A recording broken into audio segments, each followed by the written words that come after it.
बोलिए जिउतिया मैया की जय। छपनो कोटि देवी देवता की जय। शंकर भगवान की जय। जितना गुरु भाई बहन यूट्यूब पर हमार आज जिउतिया व्रत के कथा बताओ तनी, जितना गुरु बहिना गुरु भैया लो सुना तनी जा। जिउतिया मैया से, जिउत बाबा से यही हाथ जोड़ के निहोरा रहे कि हे जिउतिया मैया, जे भी व्रत कैले बा हमार गुरु बहिना लो, ओकरा बाल बच्चा सुहाग के बनौले रखब। फिर ऐसे ही साल आवे, सबकर गोद हरा भरा रहे। हे जिउतिया मैया, फिर और व्रत कैल जाओ। जे भी बाहित दुश्मन बादी मुखालिफ सबकर बाल बच्चा के बनौले रखब। हे जिउतिया माई। ताई एगो बहुत सुंदर कथा बा जिउतिया माई के, आज उहे सुने के बा। देखी जा एगो ऐसा ही चिल्हू सियारिन रहल लो, तो दोनों जनी सखी रहल लो, चिल्हो और सियारिन।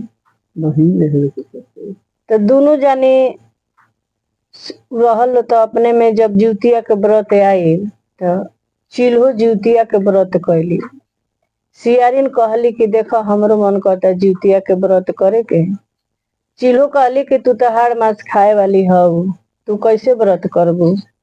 कहली कि ना, ए बेरी के हमहू व्रत करब। कहली कि ठीक बा, जिउतिया के जे व्रत करेला ओकरा पुत्र के प्राप्ति होला और अन्न धन सब कुछ से भरा रहेला। कहली कि ठीक बा, हमरो मन करता करे के। दोनों जने जिउतिया के व्रत कैलो। चिल्हो रहली तो अपन धर्म से लिप के पूत के नहा धो के सर सफाई कैली, कौ के व्रत कैली। सियारिन भी कैली, बाकी सियारिन हाड़ मांस खाए वाला जाति रहली। कुछ रात गईली तो जंगल से कुल हाड़ मांस लिया के लगली दरर दरर हड्डी के चबाए। जब हड्डी के चबाए लगली तो चिल्हो कहली कि का हो, कहनी हनु कि तू नत भूख आई है, तू चबा तरु रात में हाड़ मांस चबा तरु। तो कहली कि ना हो, हाड़ मांस नहीं चबात से देखो भूखल बानी न, तो खैले पेले कुछ नहीं कि खलिया पेटे बानी आ हई घूम तनी हे कर से हो कर न, तो हड्डिया देहिया के बाजता है। हे कर घूम तनी तबो बाजता, हो कर घूम तनी तबो बाजता। तो उनकर व्रत भंग हो गई। तो देखिए व्रत करे के चाहिए तो नियम से करे के चाहिए, धर्म से करे के चाहिए। अब वही लोग के जब मृत्यु भइल तो अगला जन्म में दोनों जाने राजा के घरे वो लोग के पैदाइशी भइल। दोनों जानी बहिन भइल एक ही। दोनों जानी के शादी ब्याह भइल तो दोनों जानी, एक जानी खूब राजवाड़ा घरे गईली, एक जानी गरीब घरे गईली। जौन राजा रहली उनका एकहू बाल बच्चा ना भइल, आ जौन गरीब रहली खाहू के ठेकान ना रहे, उनका 7 गो लड़का भइले स। जब 7 गो लड़का भइले स तो उनका तो जलन होखे कि हमरा इतना धन संपत्ति बा, हम महल के रानी बानी, तो हमरा एकहू लड़का बच्चा होइए नहीं खस। आ ओकरा नून रोटी खाए के ठेकाने नहीं कि ओकरा 7 गो लड़का हो गए स। एक दिन अपना बहिनिया के बुला के कहलस नु के बहिनिया, तू 7 गो लड़का बाण से खाए के तोरा ठेकाने नहीं खे, तो आऊ हमरा घरे चौका बर्तन करी ह, तारा 7 लड़कन के भोजन दे। कहली कि ठीक बा। जाके अपन बहिनिया चौका बर्तन करे लगली।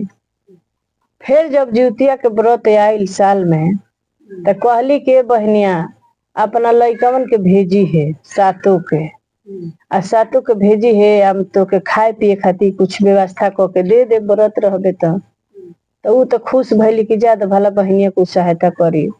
7 लड़कन के भेज दिहली घरे। जब 7 लड़का गइल स, पारना के समय रहे, तो वही बेरा ई का कइले रहली कि माड़ निकाल के आ पिए खातिर बैठ रहली। वही से माड़वा पिए ला आदमी। आ उनकर बहिनिया जौन राजवाड़वा रहे तो 7 लड़कवन के मुड़िया काट दिहलस आ 7 गो थरिया में रख के आ ऊपर से लाल कपड़ा से मुड़िया ढकवा के आ अपना नौकरन से भेजवा दिहलस।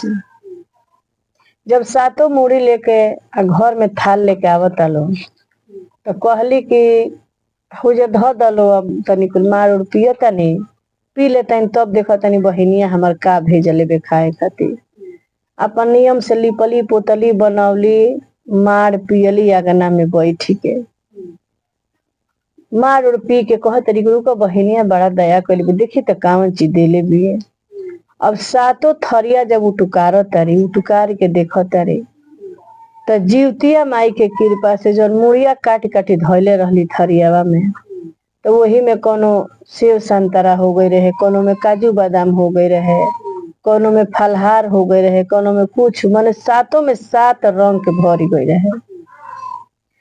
जब देखली नु तो बड़ा खुश भैली कहली कि हे जीवतिया माई ओसन बहिन सात घरे मुदैयो के दी है।